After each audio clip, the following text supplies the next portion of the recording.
పని ఇస్తే ఆ పని చేయాలి. చాలామంది నిన్న అంటూ ఉంటారు, బాబు పాస్టర్ గారు. మేము పాస్టర్ కాదండి, ఎవాంజలిస్టు, సువార్థికులు. ఎవరు మేము? సువార్థికులు. సువార్త చెప్పే పని నాకు అప్పచెప్పాడు, నాకు ఆ పనే చేయాలి. నేను మందిరాలు కట్టి సంఘాలు పెట్టి నాకు దేవుడు ఆ పని అప్పచెప్పలే. నాకు ఏ పని అప్పచెప్పాడు? సువార్త పని. నేను సువార్త చెప్పాలంతే.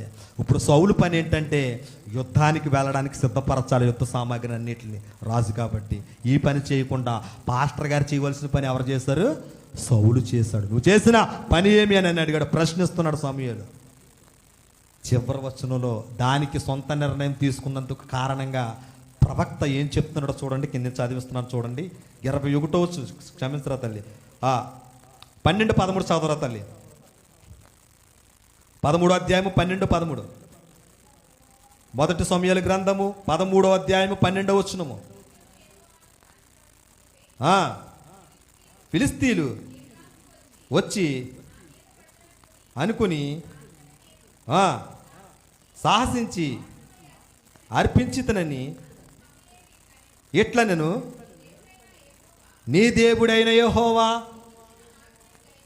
గైకొనక, అమ్మ జాగ్రత్తగా ఉండరా తల్లి, బయట కూర్చున్నా, నీవు అవివేకము పని చేసితివి, నీ రాజ్యమును ఇశ్రాయేలీయుల మీద సదాకాలము స్థిరపరచుటకు యెహోవా తలసి ఉన్నది. ఇప్పుడు రాజ్యాన్ని నుంచి తీసేస్తున్నాడు, సీట్ తీసేస్తున్నాడు. అందు గురించే సొంత నిర్ణయాలు తీసుకోకూడదండి. రాజ్యాన్ని తీసివేస్తున్నాడు. సౌలు నుంచి తీసివేసి, సౌలు తర్వాత రాజు ఎవరు ఇశ్రాయేలుకి? సౌలు తర్వాత రెండో రాజు ఎవరు? దావీదు. ఎవరా రాజు? దావీదు.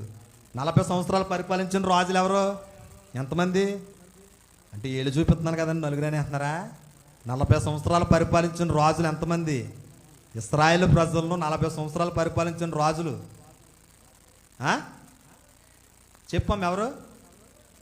మోషే కాదు,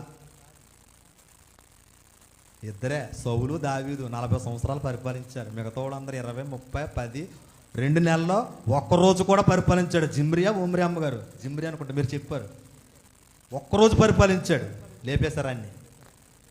40 సంవత్సరాలు ఏకదాటిగా పరిపాలించాడు. ఎవరో? సౌలు.